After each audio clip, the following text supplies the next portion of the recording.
So how are we going to address these different kinds of asset classes and the risks that go with them? Well, we're going to institute an approach we call institutional risk management. That doesn't mean we're going to have an institution manage your risk. That means we're going to bring in risk managers who are used to doing this for large pools of money: pension funds, hospital endowments, foundations, religious organizations, insurance companies.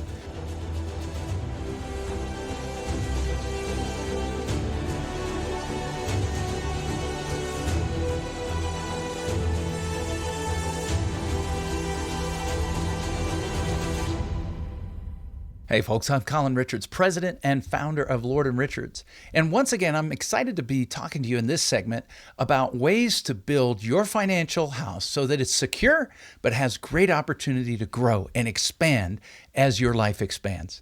You know, I talk in every segment on this subject about making sure you have a fiscal foundation in place that's safe, secure, but has great growth opportunity. Now that's hard to achieve, but the good news is we're experts at it at Lord & Richards, and we're helping people just like you every single day to get a foundation under your feet so that you can be strong and solid no matter what the market does, to create kind of an economic bubble around you.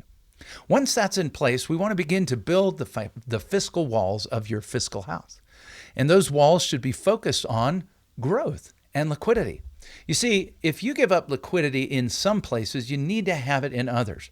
In our foundation, liquidity is not as important because our foundation is about steady, consistent income over life, or about managing and protecting you from risk. In our foundation, we've got one goal. In our fiscal walls, our goal is different: to add and build a growing reserve. A reserve, kind of like your cash in the bank, but this time growing and moving forward. You say, well, can't I just put it all in the bank so I have no risk in my portfolio? Well, the challenge is, as we map out your financial future, we're going to test it against real things that are happening to real people every day. And with over 1,000 clients that we're taking care of at Lord & Richards, we've learned what those issues are. One of the big ones is, if you're married, what if your spouse passes away early, thus leaving you with less income because of a reduction in things like Social Security or potential pension?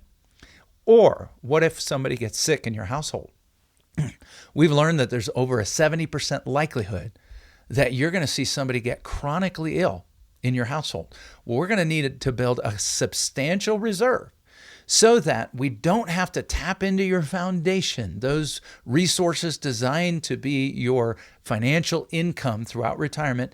We're going to build a substantial reserve in our growing reserve so that you can take care of those needs. You see, Medicare is only going to take care of you for about 90 days if you can't perform 2 activities of daily living. That includes things like feeding yourself, dressing yourself, bathing yourself, and so on.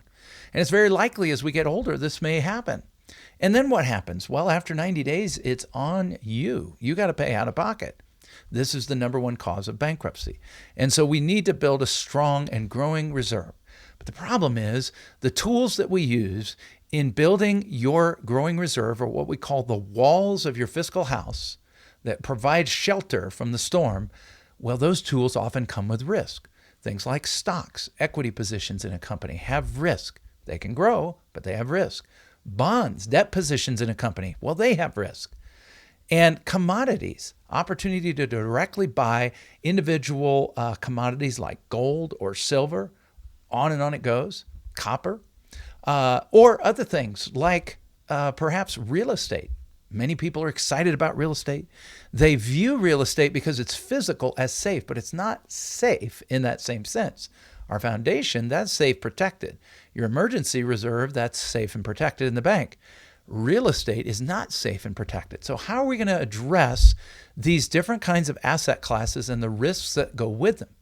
Well, we're going to institute an approach we call institutional risk management. That doesn't mean we're going to have an institution manage your risk. That means we're going to bring in risk managers who are used to doing this for large pools of money: pension funds, hospital endowments, foundations, religious organizations, insurance companies, educational endowments. For many, many years, these types of large, what we call wealth pools, have had access to the best and brightest talent in managing risk. And they're no more interested in seeing their portfolios do a zigzag than you are.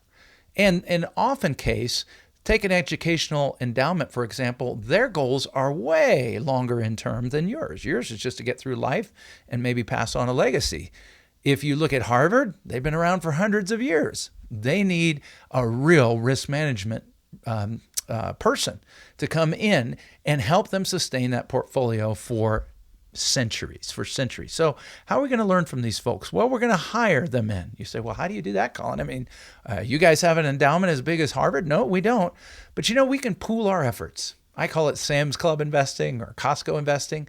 You know that you can get access to good values on items by being a part of a larger group that buys on the behalf of the group. And that's exactly what we're going to do. We're going to get together with not just you, not just me, but with thousands of clients and billions of dollars. And we're going to go out into the marketplace and we're going to bring in some of the best and brightest world-class risk managers to put a cushion under your feet. Now, in the case of a foundation, we want a solid, rock-solid foundation that can never move, that's absolutely safe, that grows to keep up with inflation and beyond, and that will provide you income. In the case of your walls, we just want to protect those walls from getting knocked down. And so, too many analogies. I know houses, mattresses, chickens to sit on your eggs is what we call these institutional risk managers.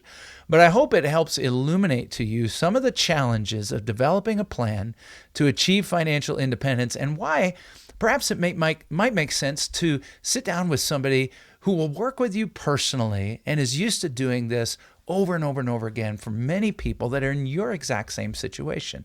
It would be really challenging at this phase in my life for us to find somebody who has a new problem that we haven't seen. And so it's exciting to be able to sit down and help you achieve financial independence, do the things that you love with the people that you love, build your fiscal house, and not have to go back to work to pay for it. That's what we're all about at Lord & Richards, and it just starts with a simple phone call.